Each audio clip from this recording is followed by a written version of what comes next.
Bueno, buenos días a todos y muchas gracias por estar presentes en este nuevo seminario que organiza la Cátedra de la Fundación CUAES de la Universidad Politécnica de Valencia. Gracias a los que estáis presentes y sobre todo gracias a los que nos estáis oyendo online. Como sabéis posiblemente, pues este seminario va a ser grabado durante todo el rato que vaya a estar hablando nuestro ponente. El ponente de hoy, para mí es una satisfacción tenerle aquí, es el doctor Ángel Alonso, que es genetista. Ángel es una persona con un currículum muy interesante. Él es médico, pero con una fuerte vocación investigadora. Estudió medicina en la Universidad de Alcalá de Henares y luego hizo el doctorado en el Hospital Ramón y Cajal de Madrid, donde realizó una tesis centrada en lo que es el cáncer colorectal hereditario. Después de esto, estuvo 2 años haciendo un postdoc en Newcastle, en Inglaterra, y aprendiendo lo que es la genética clínica, porque realmente en España, pues a pesar de que pertenecemos a la Unión Europea, somos el único país de la Unión Europea que no tiene la especialidad de genética. Y entonces pues se marchó a Inglaterra a aprender todo lo que es el asesoramiento genético como parte de la genética clínica. Estuvo ahí un par de años y luego regresó a España, a Pamplona, que se empezaba a crear allí un departamento de genética, y en Pamplona pues ha estado trabajando hasta la actualidad, llevando la parte de cáncer hereditario, llevando la parte de genética clínica también y de asesoramiento genético. Y en el año 2014 pues decidió reciclarse nuevamente, actualizarse, y se volvió a marchar a Newcastle para llevar todo lo que era cáncer hereditario, por un lado, pero por otro lado para introducirse en todo lo que empezaba a salir en esos momentos sobre el análisis en el genoma humano. Y realmente pues fue muy productivo, también estuvo un par de años, y cuando volvió nuevamente a Pamplona, junto con el Sistema de Salud de Navarro, pues decidieron poner en marcha un proyecto que era precisamente la utilización del genoma para el diagnóstico de enfermedades raras. Esto era un proyecto pionero, único en España, sigue siendo único en España, a pesar de que han transcurrido 6 o 7 años. Y bueno, en paralelo pues se creó un centro, que es el Centro de Navarra Biomed, donde él dirige la unidad de medicina genómica, y además pues también continúa parcialmente en el Hospital Virgen de la Salud, que era donde estaba Virgen de la Salud. Bueno, el Camino, perdón, que era donde estaba trabajando. Nada más, él nos va a presentar hoy pues todo lo que ha estado haciendo. Creo que es súper interesante y que va a ser de mucha utilidad. Cuando quieras, Ángel, gracias por venir. Pues muchas gracias. ¿Me pongo aquí? Sí, aquí, yo.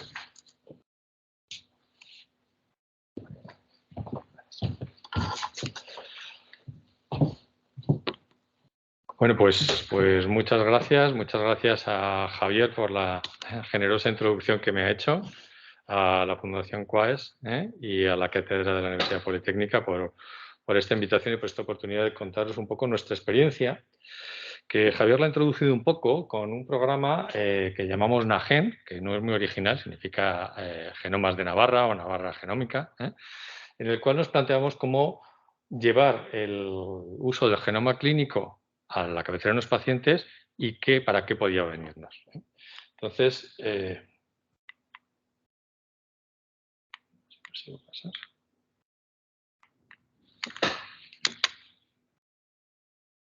vale, quería un poco, durante el rato que vamos a compartir, presentaros el contexto de este programa NAGEN, los objetivos que nos planteábamos al principio, los métodos que hemos utilizado y los resultados, nos planteábamos en 3 contextos diferentes: unos resultados clínicos, unos resultados de investigación y unos resultados estratégicos.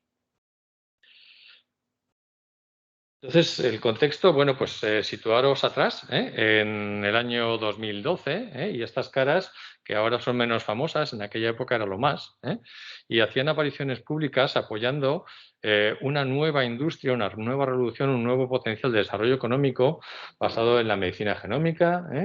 Obama en Estados Unidos lanzaba 1 millón de genomas en voluntarios. Cameron en el Reino Unido lanzó el famosísimo proyecto de los 100.000 genomas en el Reino Unido con la esperanza de que eso supusiera una oportunidad de desarrollo enorme para sus países a la cabeza de esta iniciativa. Esto se extendió como la pólvora. Este gráfico es del 2019.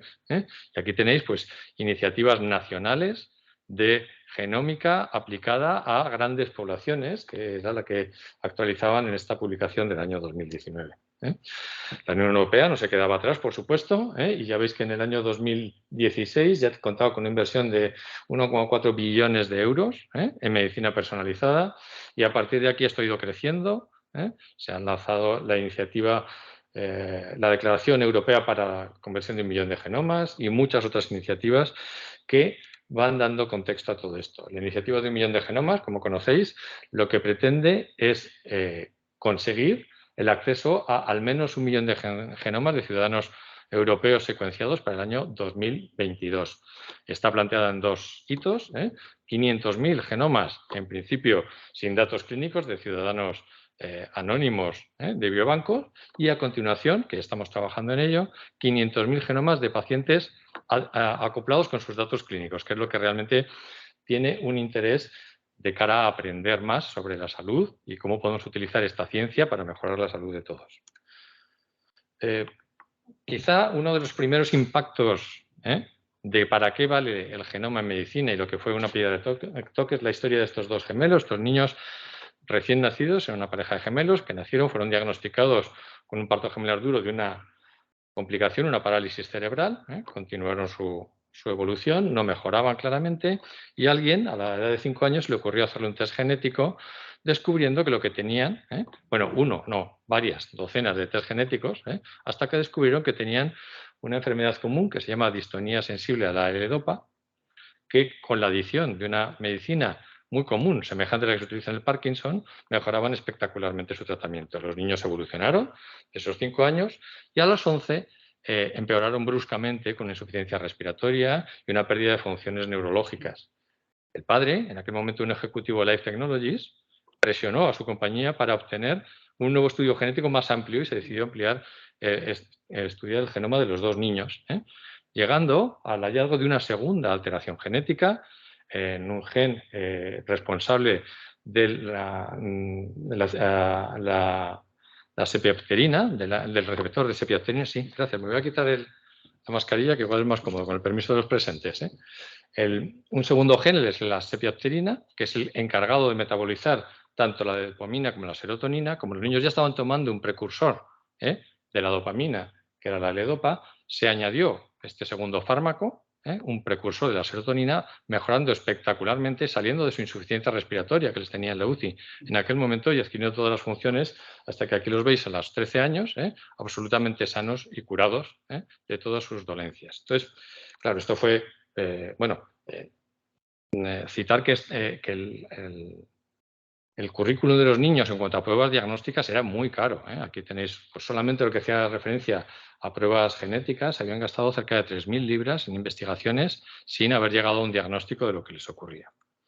Entonces, obviamente, para los que nos dedicábamos a la genética clínica, a las enfermedades raras, esto fue un boom. Y dijimos, qué bien, ahora vamos a poder saber todo y esto lo queremos hacer en nuestros pacientes. Vamos a poder saber todo lo que no sabíamos, no centrarnos en la parte de los genes codificantes, en los genes que codifican a proteínas, que son los que tenemos más o menos estudiados y sabemos más o menos para qué nos valen, sino vamos a poder estudiar todo lo que no es codificante, todo lo que tiene que ver con herencia mitocondrial, todo lo que tiene que ver con variantes de número de copia, todo lo que tiene que ver con repeticiones, es decir, lo vamos a poder saber todo, y esto lo queremos saber ya.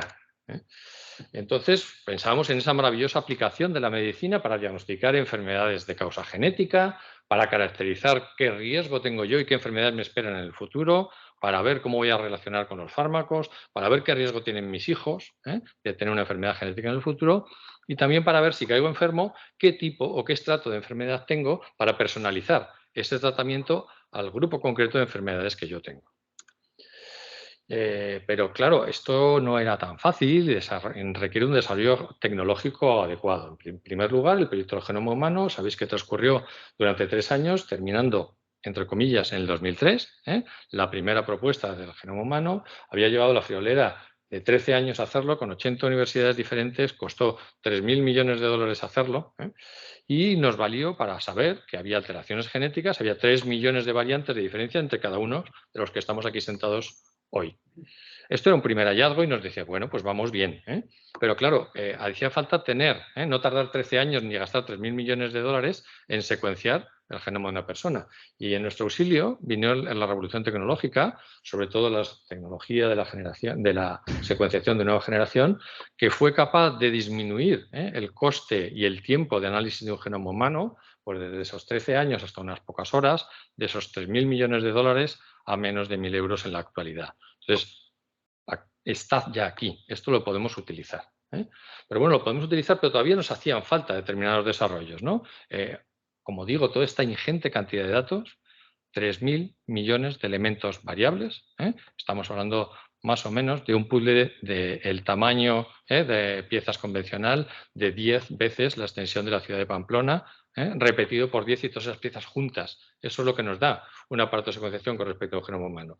200 gigabytes desordenados que tenemos que procesar, adquirir, distribuir, compararlos con base de datos, alinear, mezclar. Todo eso requiere una cantidad de recursos tecnológicos descomunales que deben de acompañarnos en este desarrollo.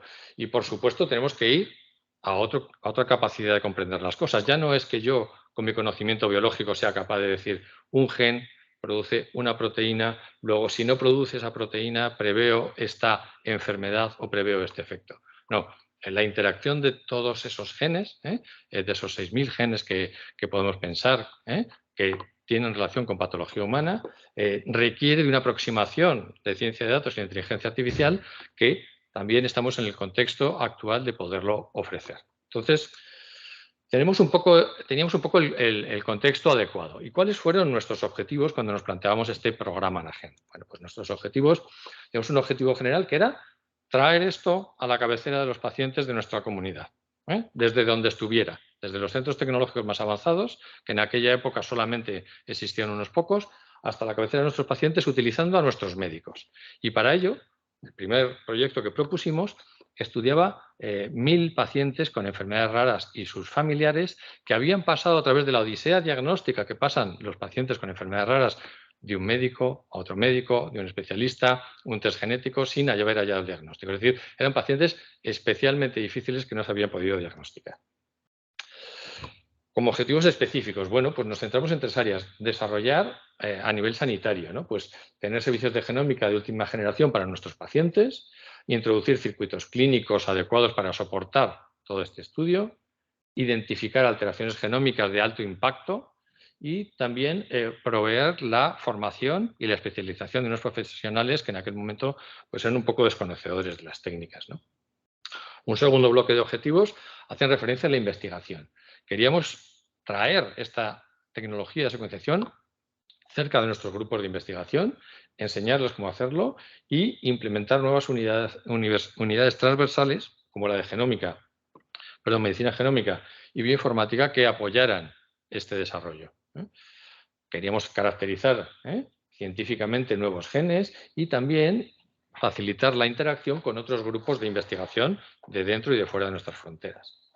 Y por último, no dejamos de lado unos objetivos estratégicos.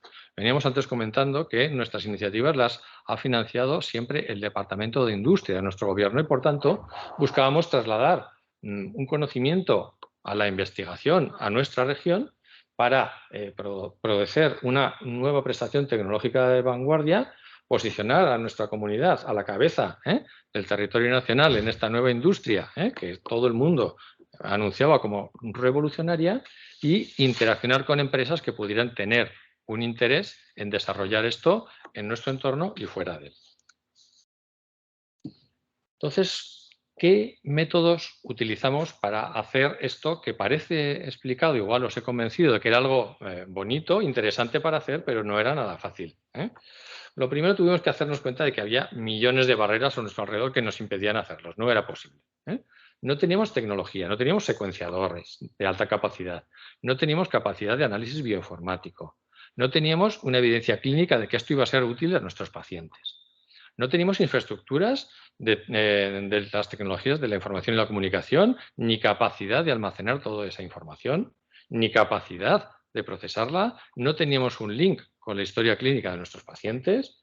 Había un montón de retos éticos y legales de quién es esta información. No había un marco jurídico adecuado. Había mucha preocupación de quién va a ver mi información genómica y si la ven van a identificarme.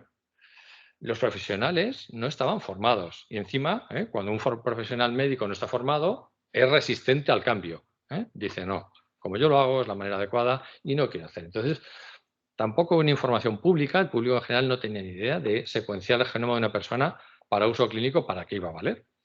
Y por último, nos preocupaba mucho el tema de la sostenibilidad, es decir, no ir metiendo dinero aquí, sino obtener un retorno que tuviera un valor, que supusiera un valor añadido para estas esferas que decíamos.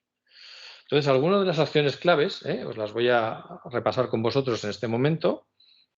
Una era el uso de infraestructuras, educación de la ciudadanía y de los profesionales, proveer de infraestructuras y sistemas, resolver las cuestiones éticas y legales, demostrar que clínicamente era una aproximación útil y, por último, alinearnos con otras estrategias.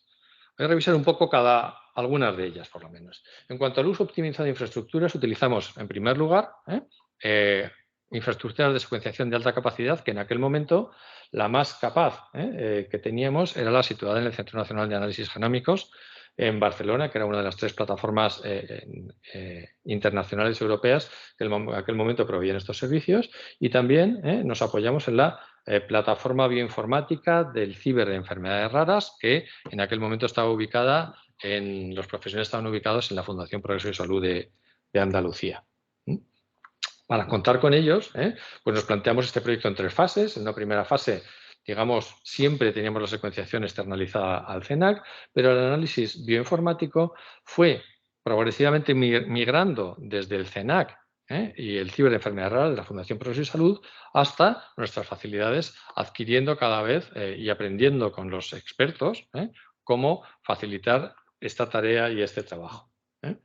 Pues nos planteamos un poco una situación paralela, tampoco sabíamos qué plataforma bioinformática iba a tener un mejor rendimiento, y ya os digo, no tengo tiempo hoy de adelantaros, pero no tuvieron un rendimiento igual. Igual el rendimiento sí que fue, pero nunca encontraron exactamente las mismas alteraciones en un paciente las 2 plataformas bioinformáticas, es decir, esto todavía tenemos que trabajarlo un poco. Y bueno, incorporamos un poco nuestra actividad a todo esto, pensando en dónde alojarlo para trasladarlo en el futuro al Servicio Navarro de Salud. Y aquí apareció una empresa, Nasertic, que es una empresa de Navarra de servicios de tecnologías de la información y la comunicación, que en aquel momento era responsable de la administración de los servidores que daban, es una empresa pública, administración de los servidores que alojan los datos de los ciudadanos de nuestra comunidad en cuanto a Hacienda, ficha policial, historia clínica, y les interesó mucho este desarrollo y decidieron aprender con nosotros en este camino hasta donde vais a ver, quizá al final de la charla, que han desarrollado su actividad. Otra segunda acción clave fue la educación y la diseminación. Llamo la atención sobre una iniciativa que a mí me pareció de éxito, que fue involucrar a todas las especialidades médicas de nuestro entorno, 18 especialidades. Nosotros elegimos a 18 facultativos que actuaban como responsables, como campeones, para formarles, para extender la palabra con sus colegas, para ayudarnos a reclutar pacientes y para ayudarnos a reclutar los casos, ¿vale? Hicimos sesiones hospitalarias, comunicaciones internacionales, y hicimos una campaña de comunicación y divulgación a la ciudadanía general para tratar de hacerles partícipes de lo que estábamos haciendo a través de páginas web y demás. En cuanto al desarrollo de infraestructuras y sistemas, pues bueno, la empresa que os he nombrado pues adquirió la capacidad de supercomputación y de supertransmisión, y hicimos una derivación hacia la historia clínica de nuestros pacientes, de la manera que cualquier médico de la red sanitaria del Servicio Navarro de Salud era capaz, con un simple clic, de enviarnos su paciente para proponerlo como candidato para que nosotros pudiéramos pensar si era alguien a quien querríamos resecuenciar el genoma porque iba a tener un beneficio potencial de ese uso. ¿Vale? En cuanto a resolver las cuestiones éticas y legales, pues hubo que hacer un trabajo porque realmente el marco no existía. Hubo que hacer el trabajo de decir, ¿de quién es el genoma? ¿Pertenece a la historia clínica del paciente? Sí, pues entonces forma parte de un biobanco clínico protegido por la ley de protección al paciente, pero a la vez es un recurso que puede ser consultado a nivel científico como un biobanco y se puede anonimizar y se puede separar si las consultas son hechas sobre determinadas cosas. Y esto fue un poco el entorno en el que nos movimos. Tuvimos que hacer una organización compleja. Aquí nombramos un comité científico que era responsable de todo esto, un consorcio con todas las empresas y socios que nos ayudaban y luego, como veis, pues el desarrollo de nuevas unidades y la implicación de distintos grupos clínicos que nos ayudaban. Hicimos un circuito de pacientes, aquí parece algo muy complejo, pero como veis, bueno, básicamente era que el paciente se veía, el médico transmitía su información de la enfermedad que tenía, se tomaba una muestra que se enviaba al CENAR, se hacía una compilación de datos entre las características de historia clínica del paciente y el genoma del paciente hasta obtener un informe que anotaba las posibles variantes candidatas que eran revisados, y aquí de nuevo destaco un poco la labor de ese grupo multidisciplinar para ver si tenía una utilidad clínica, si tenía una garantía clínica de que esa alteración genética respondía a la variante, al problema médico del paciente y, por último, si no era así, trasladarlo a nivel de investigación. Entonces, bueno, este era un poco nuestro planteamiento. Se tomaba la muestra por un lado y se tomaban las características fenotípicas de otro, convergían en algún punto, se hacía una conclusión de esas dos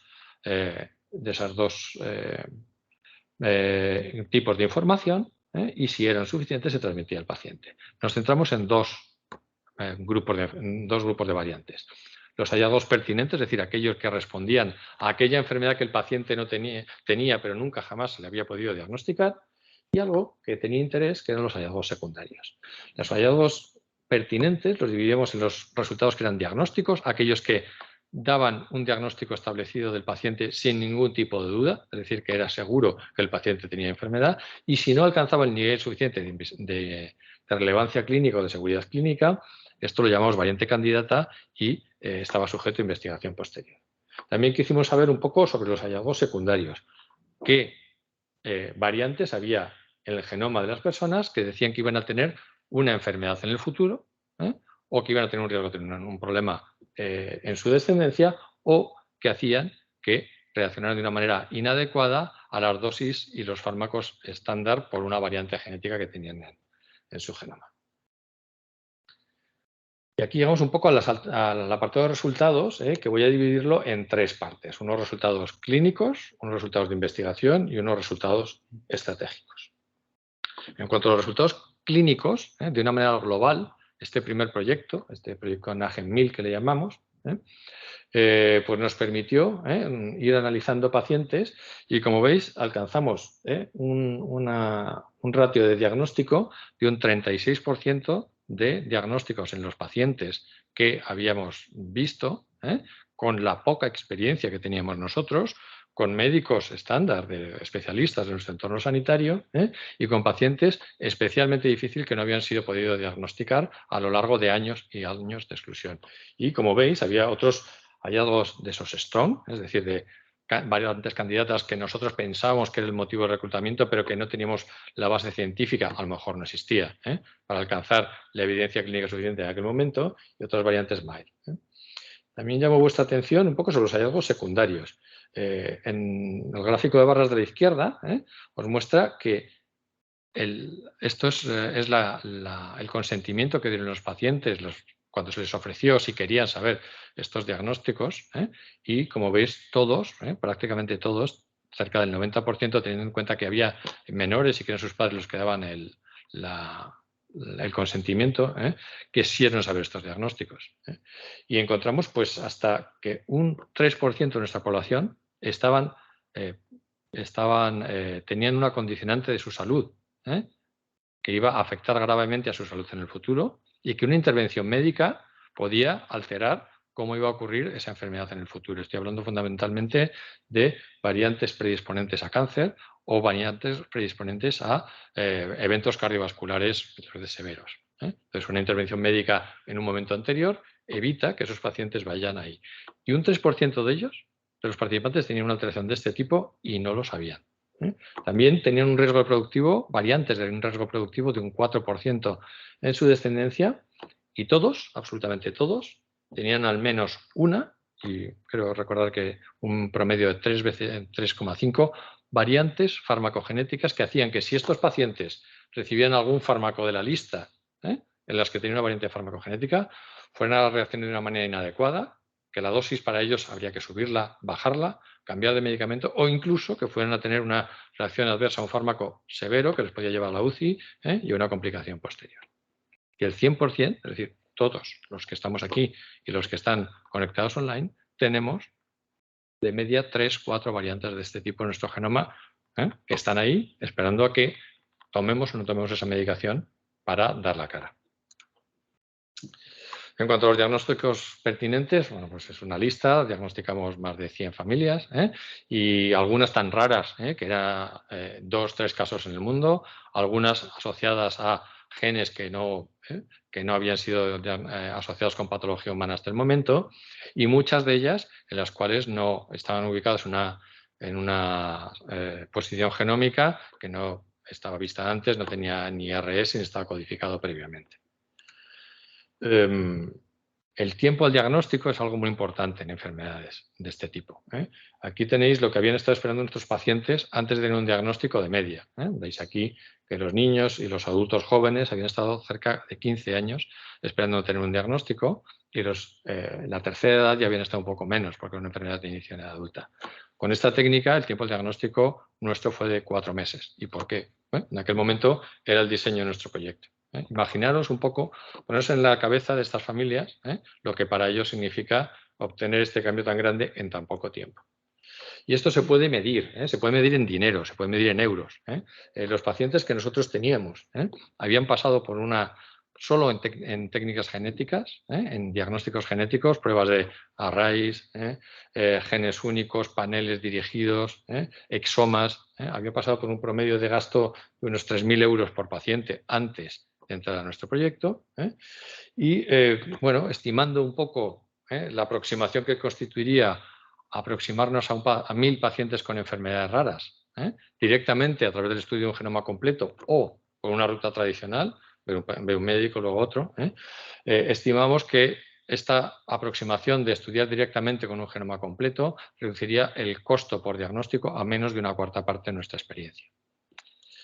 Pero como digo, no todo es euros, y están los estudios de coste-beneficio, en lo cual realmente es lo que es importante para esa familia esperar 15 años a tener el diagnóstico. Y esto se mide un poco explicándole al paciente lo que cuesta un test genético y decirle, ¿y ahora cuánto cree usted que costaría el test que nosotros le hemos hecho? Y más de 2/3 de los participantes pensaban que debería de costar la prestación de servicio que le hicimos más de lo que nosotros nos habíamos gastado, independientemente de que el proyecto hubiera encontrado su diagnóstico o no. Es decir, aquellos que no se les había diagnosticado también agradecían igualmente esta aproximación e incluso, y esta es la prueba del algodón, 2/3 de ellos estarían dispuestos a pagar este costo de su bolsillo si el servicio público de salud no lo cubriera. Insisto, esto es hacer una estimación de cuál es el beneficio que estas pacientes obtienen por participar en nuestro estudio. Pero más allá del dinero, más allá de las cosas, también tenemos ciencia detrás y todos esos casos no resueltos que tenemos ahí esperan un diagnóstico en el futuro y son realmente en estimaciones que hay de otros proyectos semejantes, se espera que en los próximos 5 años más de la mitad de estos casos que tenemos diagnosticados como STRONG pasen a un diagnóstico definitivo cuando la evolución del conocimiento en enfermedades adquiera suficiente evidencia para trasladarlo al hospital. Entonces, es una capacidad enorme de mirar qué más problemas existen en estos pacientes, incluso reanalizar los datos y compartirlos con otras iniciativas hasta llegar a un diagnóstico. Pero claro, también tenemos beneficios de esos hallazgos secundarios que hemos dicho, ¿no? Entonces, aquí tenéis un poco algunas de las enfermedades que tenían, ¿eh? Los pacientes estaban predispuestos a padecerlas en el futuro, sin saberlo, y la intervención médica en ellos ha evitado que padezcan estas enfermedades. No es cuestión de hacer economía de la salud con estos datos, pero podéis echar un vistazo y pensar lo que es que alguien se ahorre tener un cáncer de mama o un cáncer de ovario a lo largo de su vida. Exactamente igual de riesgos de riesgo productivo. Nosotros nos centramos en 3 que recomendaba el Colegio Americano de Medicina y Genómica y la Asociación Americana de Obstetricia y Ginecología, que son la fibrosis quística, la atrofia muscular espinal y el síndrome de X frágil. Actualmente, creo que hace más o menos a principio de año, esta sociedad ha expandido, digamos, la recomendación de estas 3 patologías a más de 200, en las cuales por su frecuencia, por la severidad que tienen, por el inicio de la edad pediátrica, recomiendan que se haga un test presintomático de estas enfermedades cuando alguien se plantee tener una descendencia en la familia. Es decir, si nosotros hiciéramos ahora, seguramente esta lista aumentaría enormemente centrándonos en estas cerca de 200 patologías actualmente recomendadas. Vale. Segundo paso, segundo tipo de resultados que tenemos son los resultados de investigación. Resultados de investigación, pues mirad, a través de este primer proyecto, NAGEN1000 que os he nombrado, pues fuimos aprendiendo y fuimos proponiendo, es decir, éramos capaces de hacer esto y qué más campos podíamos buscar, qué más campos podíamos extender nuestro ámbito de aplicación de lo que habíamos aprendido. Y aquí tenéis unos cuantos que os voy a detallar un poco.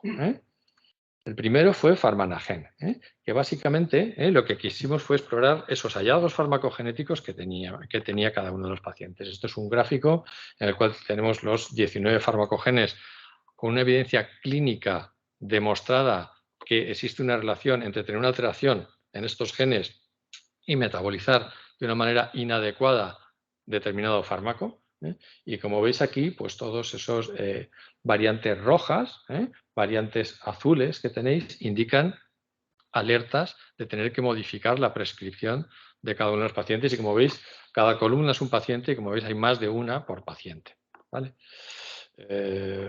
Aquí tenéis, para la mayor parte de los pacientes tenían entre 8 variantes de este tipo de las que habíamos investigado. ¿Vale? Entonces, claro, con esto dijimos, oye, esta información, ¿cómo la transmitimos? ¿Cómo la podemos pasar y cómo puede utilidad? Y esto vino de la mano de la Dirección General de Farmacia, que nos dijo, hombre, lo ideal para esto es que esa información que habéis obtenido figure en la prescripción electrónica del paciente, de tal manera que cuando un facultativo haga una prescripción de ese fármaco al que el paciente tiene una variante farmacogenética, se le muestre una alarma advirtiéndole que debe de modificar el fármaco que está dando y debe de alterar o sustituirlo por otro más adecuado. ¿Vale? Y esto fue lo que se hizo. Por un lado, se obtiene una evidencia científica y una evidencia clínica para introducirlo en la recomendación, se une con el dato farmacogenético y se incorpora al módulo de alertas de la prescripción que tiene el Servicio Navarro de Salud. El tercero de los proyectos, voy rápido un poco porque son varios, entonces si no nos llevaríamos un poco tiempo. El tercero de los proyectos es el proyecto NAGEN-COL. Como veis, no somos muy originales con los nombres.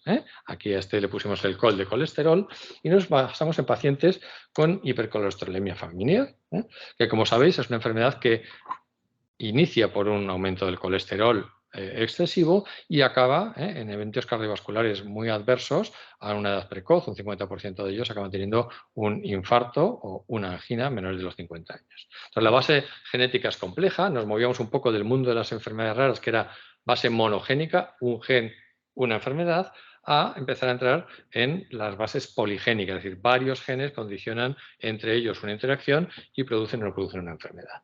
Además, existen datos demográficos del estilo de vida y otros de tratamiento que podíamos ver.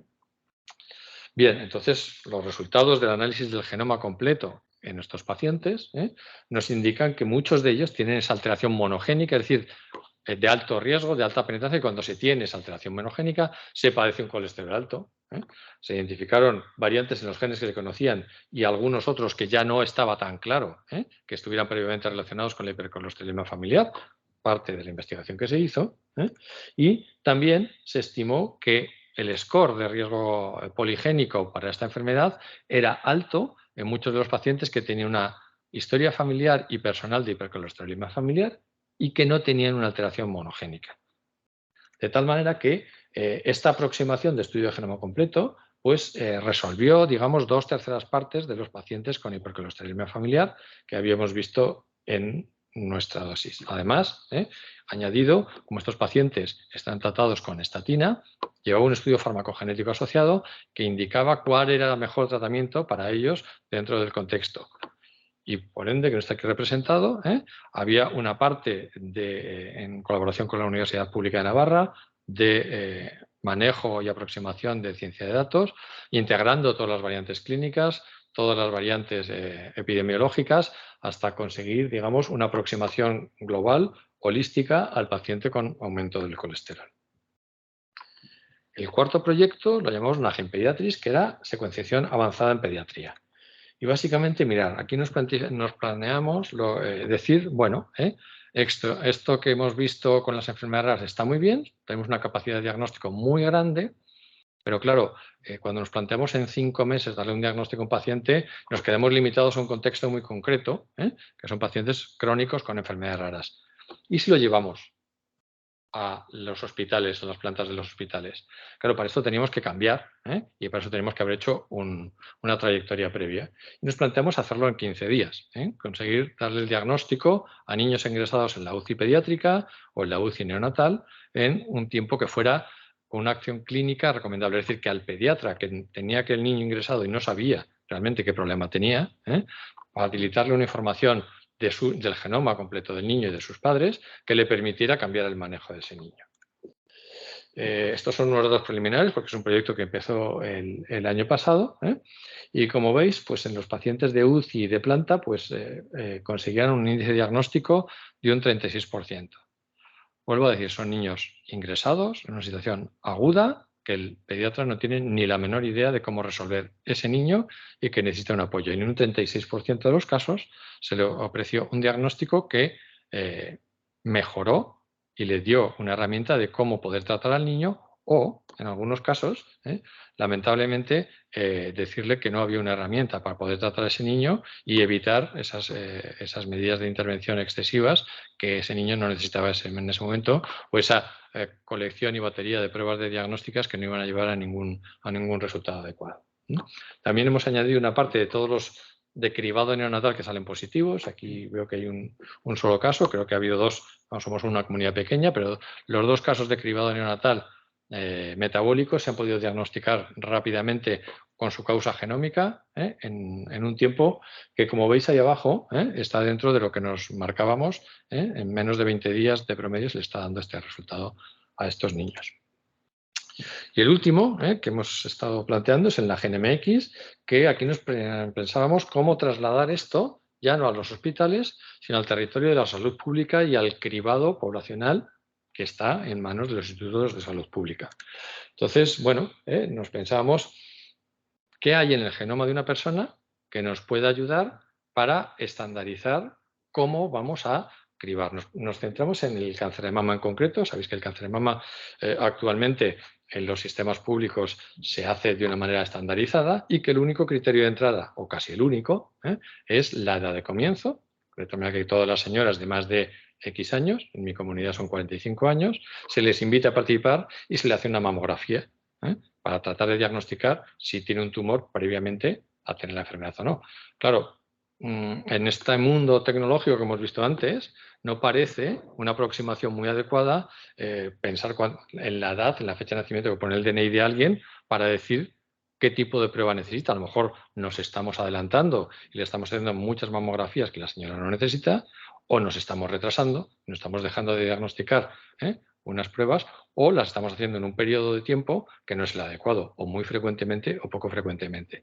Y esto basado, insisto, en la edad de la señora. Y si metemos todos los datos genéticos que tenemos de la señora y somos capaces de crear estratos en los cuales hacer el cribado de cáncer de mama personalizado, estratificado, introduciendo la información genética completa, lo más que podamos, con los datos epidemiológicos, con las variantes radiológicas de la señora, y estandarizar hasta producir, digamos, diferentes tipos de cribado por estratos. Claro, esta aproximación es vieja, pero la dificultad que tiene esto es decir, bueno, la idea es buena, pero estamos hablando de salud pública, estamos hablando de cientos de miles de millones de ciudadanas que van a entrar a participar en esto, y no es ya solo saber que existe una base clínica, que queríamos dar esta evidencia científica, que desde el estudio del genoma completo somos capaces de identificar los grupos de riesgo. No, queremos saber cómo hacerlo, quién debe hacerlo, cuándo hay que hacerlo, cómo se integra el sistema sanitario aquí, cómo se integran pues, los usos y preferencias de la población. Es decir, si yo soy una señora de 40 años y me dicen que no tengo que hacerme la mamografía hasta los 60 y hacérmela a partir de los 3 años, yo estoy dispuesto a aceptar eso porque me lo hagan, ¿no? Entonces, todo esto forma parte de este proyecto que llamamos NAGEN-MX, que recoge todas estas inquietudes y articulará una propuesta de intervención para nuestro servicio sanitario de salud para poder personalizar el cribado de cáncer de mama en nuestra comunidad. Y me muevo, por último, a los objetivos estratégicos. Igual para estos son un poco más aburridos en un entorno como el que nos movemos, pero realmente son interesantes, son importantes. Esos señores que en aquella época jugaban aquellos papeles tan predominantes en el manejo del mundo, metieron el dinero aquí por esto. Entonces vamos a echarle un vistazo a realmente dónde vamos con todo esto. En nuestra comunidad teníamos una trayectoria, aquí veis que en nuestra vocación ciclista, nos lo hemos puesto como ciclista que iba avanzando a lo largo de los años. Primero, en 1994 incorporamos, como de las primeras comunidades que incorporamos la historia clínica electrónica universal. Una segunda parte muy importante, una piedra de toque, fue incluir la medicina personalizada dentro de las estrategias de especialización inteligente, es decir, aquellas líneas de desarrollo de la comunidad que Europa cree que son de futuro para el desarrollo económico de esa región, ¿vale? A partir de ahí nos permitió lanzar esta convocatoria de proyectos estratégicos que habéis visto que ha financiado las iniciativas anteriores, y con la evidencia que fuimos avanzando, apareció en el año 2019 la posibilidad de dotar a esta empresa, Nasertic, que os he mencionado, ¿no?, de las infraestructuras de secuenciación de alta capacidad necesarias para hacer todos estos procesos de una manera interna, y de las capacidades de supercomputación necesarias para formar parte de la Red Nacional de Supercomputación. Y por último, más recientemente, todos estos elementos han sido integrados en una estrategia interdepartamental de varias consejerías de nuestra comunidad que se han puesto de acuerdo para desarrollarla. Entonces, bueno, esto está alineado, como veis, desde este programa NAGEN a la estrategia de medicina personalizada de Navarra, a la estrategia IMPACT, del programa IMPACT del gobierno del Ministerio de Ciencia y Tecnología del Gobierno de España, y a este proyecto que se mencionaba antes de 1 millón de genomas de la Comunidad Europea, de la Comisión Europea. En el año, creo que fue 2019, Pedro Duque anunció que su ministerio lanzaba una estrategia nacional de medicina de precisión para dar una red nacional sobre esto, que cristalizó en el año 2020 con la propuesta de una serie de programas macrocéntricos de cobertura nacional que tenían que ver, pensaban que proyectaban una red nacional de análisis de datos genómicos, había un programa de ciencia de datos, de una medicina predictiva, pero en cuanto al análisis, que tenemos aquí a la derecha de IMPACT de genómica, nos hablaba de la necesidad de crear una red de centros de análisis genómicos que hicieran un estudio de pacientes no diagnosticados, de enfermedades raras, de cáncer hereditarios y de farmacogenética, de una manera que englobara, digamos, el desarrollo y creara esta red, esta red nacional para una estrategia nacional de medicina personalizada. La participación, que este programa, el de medicina genómica, está dirigido por el doctor Carracedo en Santiago de Compostela, y realmente en Navarra hemos participado pues como un centro de expertos clínicos, pero también como uno de los 3 nodos actuales acreditados, como parte de esta red nacional de centros de medicina, de diagnóstico genético de alta complejidad o diagnóstico genómico de alta complejidad. Entonces, bueno, es una de las colaboraciones que nos planteamos. Teniendo en cuenta un poco lo que os he comentado, que partíamos de aquel desierto, de aquellos cuadros, de todas aquellas limitaciones y barreras que no teníamos cuando nos enfrentamos a todo esto en el 2016. Y por último está cristalizado en la estrategia de medicina personalizada de Navarra, recientemente lanzada, que el concepto es muy sencillo, pero luego hay que llevarlo a cabo, ¿no? Es decir, bueno, pues si pensáis un poco en cómo se desarrolla, cómo se gesta, ¿no?, un proyecto de este tipo, ¿no?, pues parte de una idea, de un concepto clínico avanzado, de un concepto de investigación casi, que surge, se traslada a la clínica. En la clínica se hace una prueba clínica, este entorno que tengo aquí puesto a la derecha, el entorno de la salud, hacemos una prueba clínica, lo probamos con los pacientes. Con esos pacientes obtenemos nuevos datos que nos dicen, oye, lo estáis haciendo bien, seguir así, mejoramos la salud de los pacientes, pero a la vez obtenemos un material y unos datos que nos permiten trasladarlo de nuevo a la parte de la investigación y articular una propuesta, una nueva hipótesis científica que podemos desarrollar hasta obtener una prueba preclínica que trasladamos de nuevo al circuito sanitario. Hasta ahí todo va muy bien, pero esto supondría un pozo sin fondo de dinero, ¿no? Porque si vamos metiendo aquí dinero y no obtenemos ningún retorno, pues ¿cómo obtenemos para obtenerlo, ¿no? Entonces, realmente, tanto de la ideación de la investigación como la recogida y análisis de los datos de la aplicación clínica, obtenemos un material fantástico para ser capaz de hacer una propuesta de desarrollos tecnológicos industriales y de prestaciones y desarrollo de fármacos que puede ser utilizado para obtener, digamos, ese desarrollo industrial regional y que con este desarrollo industrial regional se obtenga un retorno para el sistema que se puede invertir de nuevo en esos desarrollos científicos industriales. Es decir, como veis, la idea es juntar 3 propuestas. En nuestro caso fue del Departamento de Investigación, la Consejería de Investigación, perdón, de Innovación, Universidades y Transformación Digital de la Consejería de Sanidad y de la Consejería de Desarrollo Económico, se reunieron y hicieron esta estrategia interdepartamental de medicina personalizada, articulando estas 3 grandes ejes que tenéis aquí, estas 3 grandes áreas: salud, investigación y desarrollo económico, y, por supuesto, dándoles unos ejes transversales. Era necesario tener las infraestructuras y sistemas, es decir, la red de datos, la red de secuenciación. Era necesario dar una consistencia legal y jurídica a todo esto, que es transversal a los 3 ejes.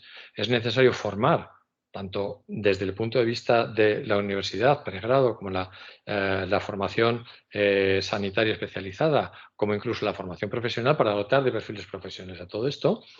Y para mí lo más importante, es necesario compartir esto con la ciudadanía e invitarles a hacerlo público. Esta estrategia la podéis consultar, visitar, está expuesta, se pueden aportar cosas, hacerlo público y obtener el retorno de ver qué piensan todas estas personas sobre esto. Bueno, esto por supuesto no pretendo que lo leáis, pero son, digamos, resumen las 35 líneas de actuación en cada una de las áreas y en cada uno de los ejes transversales que llevan asociadas más de 100 acciones determinadas para poderlo hacer. Insisto, está a vuestra disposición si lo queréis consultar y lo queréis ver. Básicamente las fases son, bueno, pues una primera fase en la que trabajamos intensamente, que fue la de diseño, que fue hasta 2021, inicios de 2022, y actualmente está esta estrategia en la fase de despliegue, en la cual se define la gobernanza, el mapa de agentes, el presupuesto, que siempre es importante, qué líneas se avanzan primero, y finalmente habrá una fase de ejecución que piensa estar hasta 2030, en la cual pues habrá que desarrollar todas las acciones y por supuesto habrá que controlar y evaluar. Entonces, como conclusión a lo que hemos visto y a lo que hemos intentado hacer en este programa NAGEN, os diría que el objetivo global lo damos por cumplido. Hemos conseguido trasladar el análisis de genoma de un centros tecnológicos hasta un lugar en el que en principio no había ningún conocimiento previo especial para hacerlo. Es decir, en teoría lo podría añadir y ahí lo podía llevar a cabo cualquiera. Conseguimos nuestros objetivos de salud, ¿no? Pues que nuestros pacientes tuvieran acceso a esta última tecnología de última secuenciación. Hay unos circuitos clínicos razonables que han funcionado Hemos identificado alteraciones genómicas de alto impacto que han cambiado la vida de muchos de nuestros pacientes. Hemos formado una red de especialistas que son capaces de enfrentarse a estos diagnósticos y que los demandan estos servicios crecientemente. Hemos conseguido algunos de los objetivos de investigación que nos proponíamos, es decir, localizar grupos de investigación que tuvieran interés en lanzar y proponer proyectos sobre esto. Tienen acceso a una tecnología adecuada de secuenciación y de análisis bioinformático. Se ha dotado de unidades transversales que apoyan esta investigación. Hay un material genómico enorme para poder analizar y poder hacer proyectos en el futuro. Se han caracterizado nuevos genes y se ha interaccionado con otros grupos de investigación. Y en cuanto a los objetivos estratégicos, pues diríamos que sí, que hemos sido capaces de trasladar mucho de ese conocimiento que entonces no había en nuestro entorno hasta cerca de nosotros.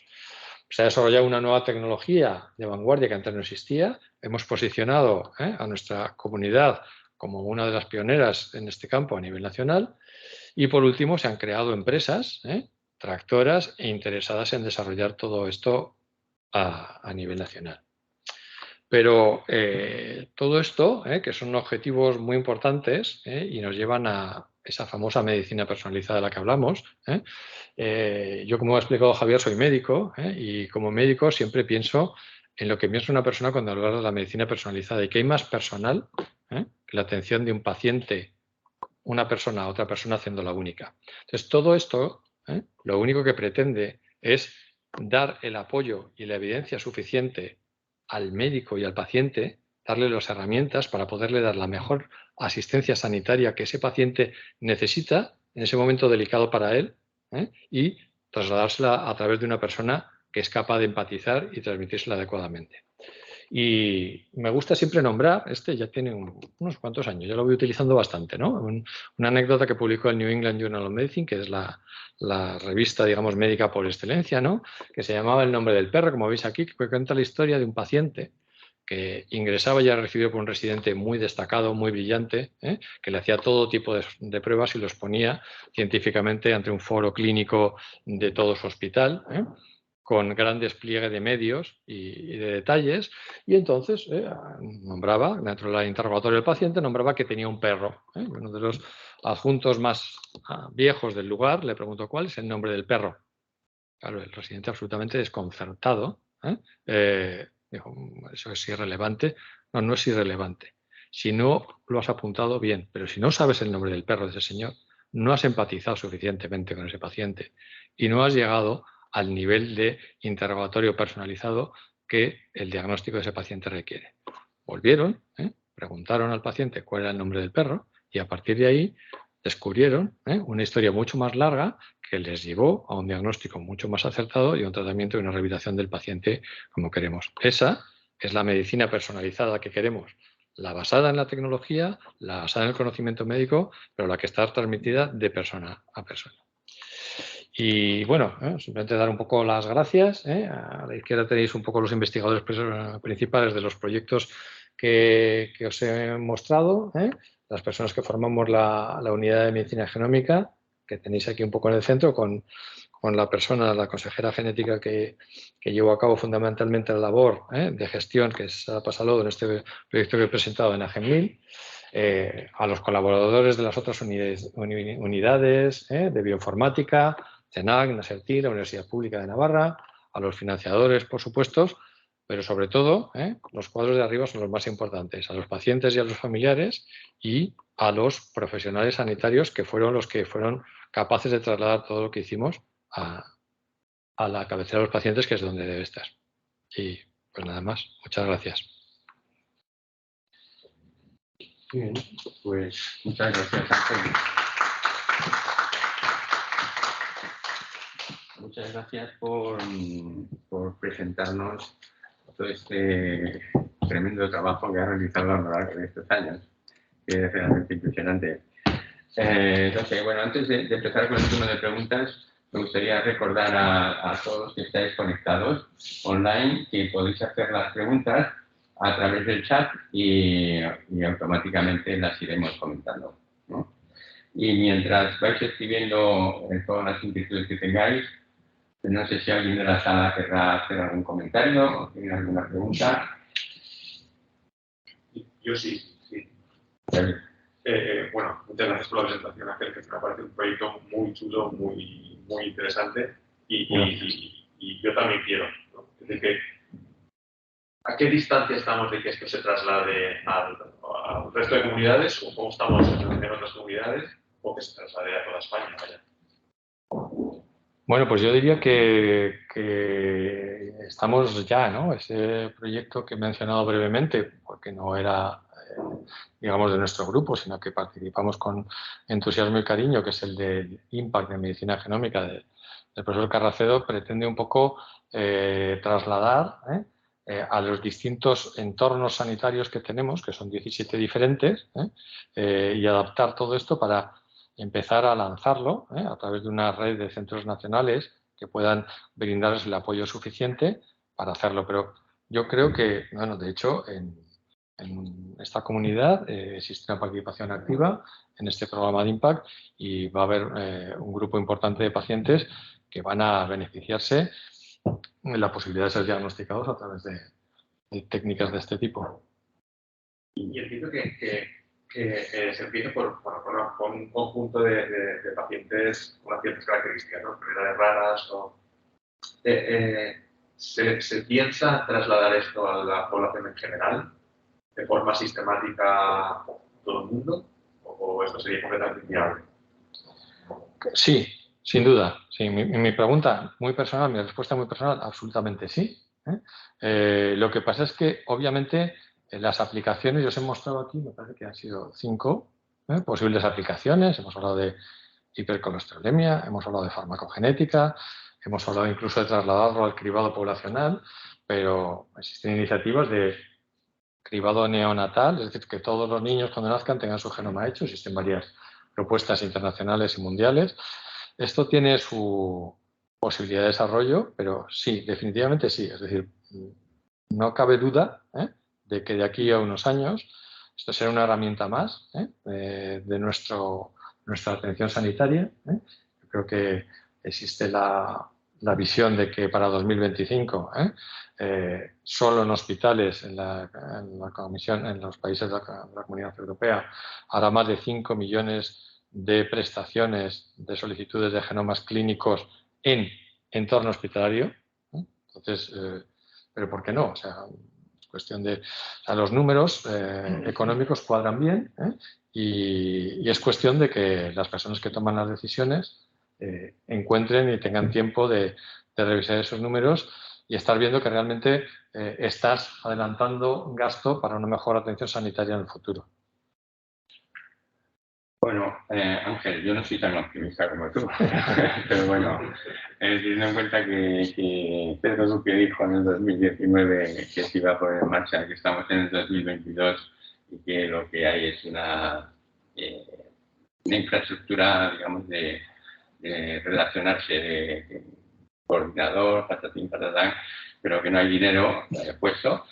Soy poco optimista en ese sentido. Y aprovecho para decirte que viendo las barreras que ponías al principio en la diapositiva inicial, todas las barreras que había que superar para poner en marcha el proyecto, bueno, que el Departamento de Industria realmente hay que felicitarle por haber aceptado ese reto y haberlo puesto en marcha. Y eso es lo que hay que hacer y eso es lo que no se hace en el resto del país, ¿no? O sea que eso es así. Claro. Sí, hombre, es cuestión de que quizá hemos sido muy afortunados. Como digo, yo para mí una de las piedras de toque fue el incluir la medicina personalizada como uno de los retos de la estrategia S3, la estrategia de especialización inteligente de la región, y centrar, digamos, eso permite centrar la mirada y los recursos ahí. A partir de ahí, pues es cuestión de que el responsable de la dirección o el departamento adecuado, pues en su agenda, retome, digamos, ese reto, lo dote económicamente. Y luego también hemos sido muy afortunados, ¿no?, en que a la iniciativa de este departamento se han sumado con gusto, ¿no?, pues el Departamento de Salud, que el Departamento de Desarrollo Económico, viendo la oportunidad que piensan que existe de desarrollo de los 3 entornos en común para para tirar todo esto hacia adelante. Bien, yo viendo, no sé si va entrando algo, me dices.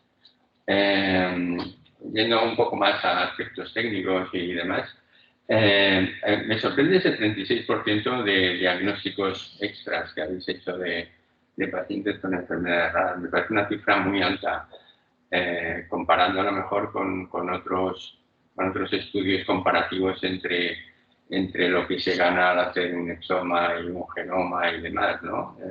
Aquí están incluidas no solamente variantes patogénicas realmente, sino variantes también posiblemente patogénicas o como... No, aquí todos eran diagnósticos pertinentes, una seguridad clínica, una evidencia clínica que respalda el diagnóstico.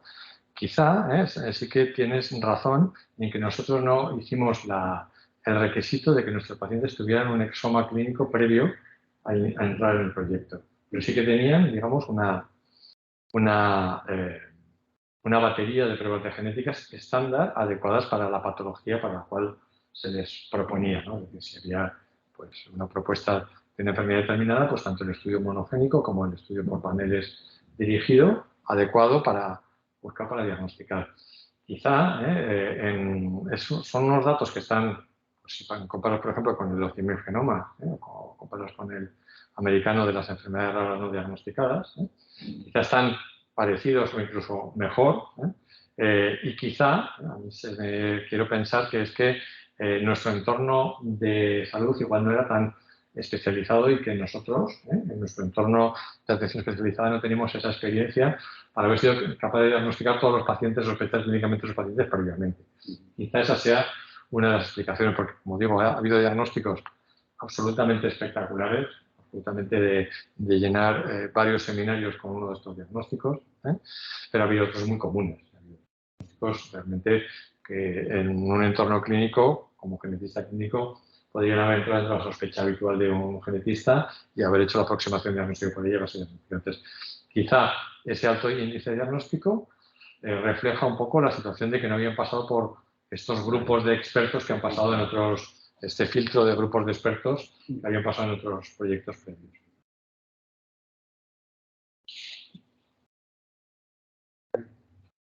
¿Un comentario por vuestra parte? Hola, buenos días. Soy José Carlos Rodríguez, profesor del Departamento de Termodinámica Aplicada de aquí de la Universidad Politécnica de Valencia. Me gustaría felicitarle por la presentación. La verdad es que yo soy un neófito en el tema y ha sido pues, la aproximación muy didáctica y se lo agradezco, la verdad. Eso siempre cuando tienes alguna charla de estas, pues se agradece. Mi pregunta era un poco relativa a eso que ha englobado en la bioinformática. Mi punto de vista, como del ámbito académico, bueno, pues anualmente la Universidad Politécnica de Valencia, y concretamente la Escuela de Industriales, saca muchísimos trabajos de grado, además de tesis doctorales, relativas a machine learning, ¿no? A inteligencia artificial, ¿no? Muchos de ellos o algunos de ellos aplicados al ámbito de la biomedicina. Entonces, mi pregunta en concreto era para conocer su punto de vista. Desde mi punto de vista académico, no sé, siempre se me queda la duda de si todos esos trabajos académicos que llevamos aquí en la universidad, finalmente permean en la sociedad y concretamente en el ámbito clínico. Entonces, la pregunta concreta era, pues bueno, actualmente existe un cuello de botella en cuanto al análisis de esa cantidad de datos que ustedes tienen a la hora de diagnosticar, o simplemente existen otros cuellos de botella más importantes. Me refiero ha dicho, por ejemplo, pues que en el diagnóstico, en el proyecto de pediatría, pues está en torno a los 18 días, creo que era. De esos 18 días, ¿cuál es el tiempo que necesitan para analizar los datos del genoma de ese paciente? Gracias. Sí, bueno, pues gracias por hacerme, por transmitirme esta parte. En principio yo no soy experto en bioinformática, por eso he pasado de puntillas sobre esto. Para mí es una caja negra en la cual ocurren cosas. ocurren cosas. Realmente sí que entiendo que durante el procesamiento de la enorme cantidad de datos que tiene un genoma, existe una serie de filtrados y de automatizaciones de lo que son esos filtrados que permiten, digamos, obtener unos resultados fáciles y adecuados. Es decir, yo creo que estamos en el nacimiento de algo mucho más grande. Es decir, algunas de las cosas que hemos visto aquí son cosas, yo siempre he utilizado símiles muy fáciles, ¿no? Es como si nos enfrentáramos a la capacidad de leer la biblioteca completa nacional con la capacidad de entender 200 palabras. Entonces, este es nuestro nivel de situación, ¿no? Entonces, esto es lo que podemos hacer. Podemos automatizar la lectura de esos textos a través de pipelines bioinformáticas que nos facilitan hacerlo de una manera muy rápida y nos dan unos resultados muy obvios que son los que esperamos. Pero evidentemente el contenido del texto está ahí. Y el contenido del texto tenemos que aprender más desde el punto de vista científico, lo cual lleva tiempo. Ser capaz de ver la funcionalidad de las proteínas, la funcionalidad de... Claro, estamos simplificando mucho las cosas, ¿no? Como si el genoma de un individuo fuera algo concreto, único e inalterable. No, el genoma de un individuo está sometido a activaciones y desactivaciones a lo largo del ciclo de su vida, de su ciclo embrionario, de las distintas etapas de su vida. Se van activando, desactivando genes en el tiempo, se van activando, desactivando genes en cada una de nuestras células, en cada uno de nuestros tejidos, según se va necesitando, de tal manera que es un universo, es un cosmos tan grande que realmente estamos, como digo, entendiendo pues lo que somos capaces. Por eso estos proyectos son muy limitados en cuanto a decir, bueno, pues al menos esto está ahí, al menos esto lo sé utilizar, al menos sabría cómo hacerlo. Entonces, sí que existe, estamos de acuerdo en que existe esa barrera, digamos, entre esta necesidad, es decir, nosotros con este proyecto, con estos 5 proyectos, esperamos finalmente almacenar conocimiento, información clínica y datos de cerca de 3.000 pacientes, y genomas de 3.000 pacientes finalmente. Entonces, claro, la capacidad o las posibilidades de interpretar eso son descomunales. Nosotros somos muy limitados, somos médicos o gente de investigación próxima a la clínica, pero realmente las herramientas suficientes para hacer una aproximación para descubrir e interpretar nuevas cosas no está a nuestro alcance. Es un poco el planteamiento de estos macroproyectos como el de la Unión Europea, ¿no? Los que prevén crear ese lago de datos, ¿no? Hace poco, a principio de año, se ha lanzado el borrador del espacio europeo de datos de salud, ¿no? En el cual pues, se van a volcar todos los datos de todas las historias clínicas de todos los ciudadanos europeos para que podamos hacer un análisis y empezar a comprender cosas que hay ahí que interaccionan con la genómica, la proteómica, la metabolómica de cada uno de los pacientes. Entonces, evidentemente, la necesidad de crecer en el área es enorme, la necesidad de perfiles profesionales que salgan de las universidades, tanto desde los niveles de los estudiantes, de los distintos grados, como desde los niveles más académicos, más elevados, pues está ahí y, bueno, realmente habrá un punto de encuentro en el cual nos iremos encontrando todos y aprendiendo más cosas, aprendiendo a leer más de esas 200 palabras que somos capaces de leer ahora. Quizá las primeras nos son más fáciles, ¿no? Las siguientes, pues nos va a costar un poco más leerlas. Y habrá gente que tenga que tener herramientas de lectura avanzada que nosotros no sabemos ni cómo funcionan para ayudarnos a entenderlas. Yo, si me lo permites, añadiría algo más, Ángel. Es decir, el papel del bioinformático está claro, que sin ellos no se puede abordar nada de esto, ¿no? Pero también el papel del bioinformático se termina al final de todo un proceso donde es necesario la intervención del genetista clínico. El genetista clínico es el que va a perder más tiempo, no es el bioinformático, es el genetista clínico en tratar de ver de esa media docena de variantes finales que están asociados a genes distintos, pues qué correlación puede tener con el fenotipo del paciente, ¿no? O sea, si se puede correlacionar un gen con ese fenotipo, si hay factores de pleiotropismo o de cualquier otro tipo que pueden modificar esa correlación, en fin. creo que ahí es donde también hay un importante cuello de botella si se quieren hacer las cosas bien, ¿no? Sí, porque eso es menos automatizable. Exacto. Quizá la parte de la Exacto. bioinformática Exacto. es un trabajo más automatizable, aunque por supuesto hay que hacerlo bien, hay que hacerlo con la estandarización de calidad adecuada, pero realmente la parte de la interpretación manual, que le llamamos así de las variantes, requiere de una experiencia clínica y de un conocimiento de la patología que es insalvable actualmente el cuello más grande de botella, ¿no? Nuestra experiencia, la verdad es que es muy satisfactoria a la hora de incorporar especialistas clínicos, realmente el cardiólogo, realmente el neurólogo, con interés y con capacidad de analizar esto son de una enorme ayuda a la hora de caracterizar esas variantes, siempre que se haga dentro de un contexto multidisciplinar y en unión y armonía para llegar al resultado del paciente. Pero sí, es necesario esa parte humana que agregue el conocimiento a todas estas pipelines bioinformáticas que hemos hablado. Yo, si no hay preguntas. Yo tengo algunas, personalmente, esto es porque vamos, a mí esto es un campo en el que, como compañero José Carlos, soy muy ignorante, pero hay muchas soluciones interesantes. Y una de las cosas que has comentado es que cuando vosotros empezasteis de la mano de la unidad bioinformática del IBER de enfermedades raras, Canadá Andalucía, y he comentado de que los diagnósticos genéticos iniciales que discrepabais, ¿no? Que teníais resultados que eran un poco discrepantes, ¿no? Entonces, dos preguntas, ¿no? La primera es esta, es decir, ¿cómo de heterogéneo pueden ser esos diagnósticos? Con las mismas herramientas y las mismas... Simplemente, si lo ve se miran por una parte con unos expertos y se miran por otros expertos, ¿no?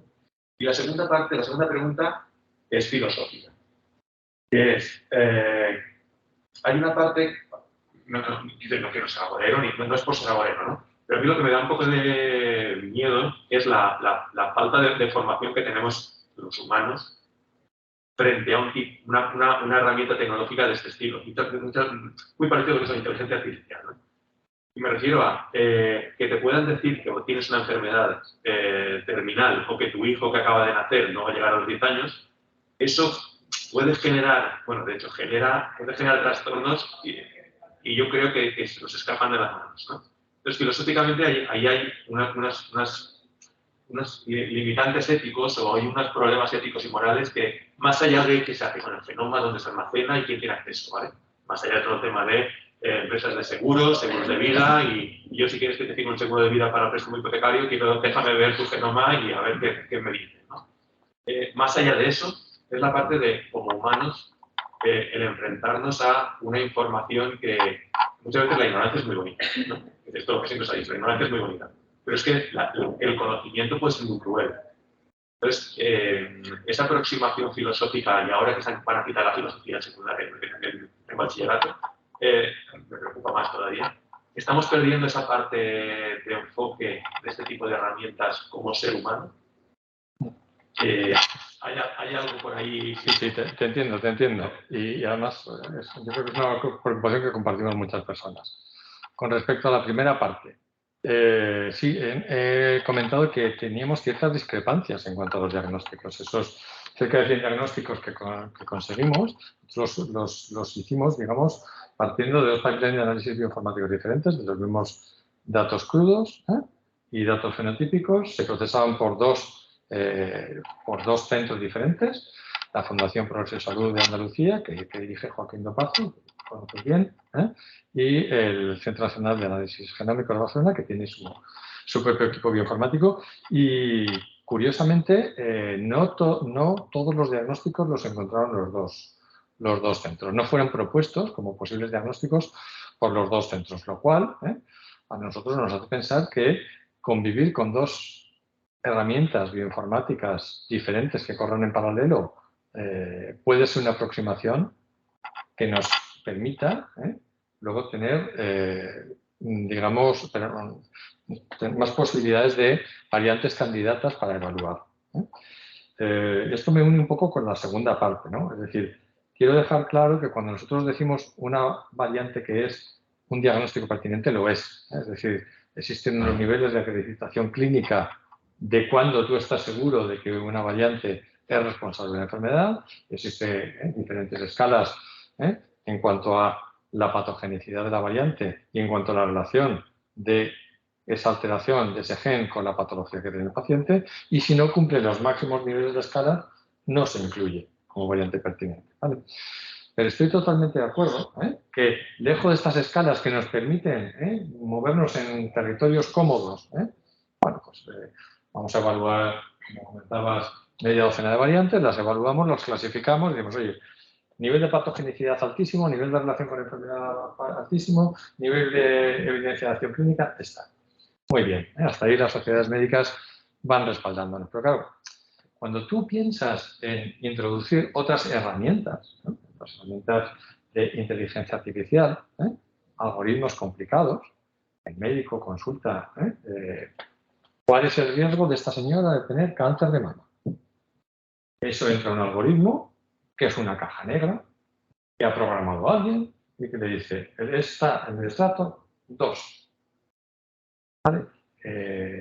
Realmente es algo que te pone un poco los pelos de punta y dices, bueno, y de hecho el Congreso americano tiene un report de este año en el cual habla de las limitaciones, los retos y los cuidados que tenemos que tener de transmitir todos estos algoritmos de inteligencia artificial a la salud de nuestros pacientes, ¿no?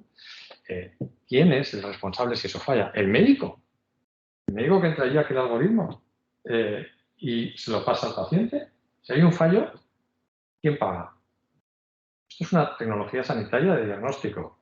¿Por qué no pasa a la evaluación de la Agencia de Tecnologías Sanitarias como cuando yo me hago un análisis de glucosa? Porque un algoritmo de inteligencia artificial no puede ser evaluado por una agencia externa antes de llevarlo a un hospital, ¿no? Todo esto tiene realmente repercusiones filosóficas que, al menos, se están empezando a abordar, se están empezando a ver y, desde luego, hay que enfrentarlas y resolverlas, porque realmente, si vamos a poner la salud de los pacientes en manos de determinados algoritmos en los cuales los médicos no tienen capacidad de interaccionar y el paciente está confiando en esa persona que tiene delante, y esa persona que tiene delante no tiene ni idea de qué está ocurriendo allá detrás, pues realmente estamos en un conflicto ético que puede hacer que genere la desconfianza del paciente y la desconfianza del profesional sanitario y tire para atrás toda esta tecnología. Pero bueno, yo quiero ser, ya me habéis visto durante toda la sesión, que soy una persona optimista y que pienso que esto vamos para adelante y que con la colaboración de esta nueva savia que se nos tiene que incorporar, esto nos van a dar toda la solución y nos tienen que ayudar a resolver todos estos problemas. Muy bien, pues muchas gracias. No sé si no hay ninguna pregunta online, los chicos de ahí arriba. Pues entonces vamos a terminar. Muchas gracias, Ángel, por esta exposición tan atractiva y tan bonita que nos has dado, y ojalá se llegue a implementar definitivamente. Por lo menos en Navarra ya tenéis el primer paso dado, de manera que seguro que cuando vuelvas en algún momento nos vas a contar la segunda parte. Eso espero que se traslade para llegar a todos los sitios mejoradas si es posible. Gracias.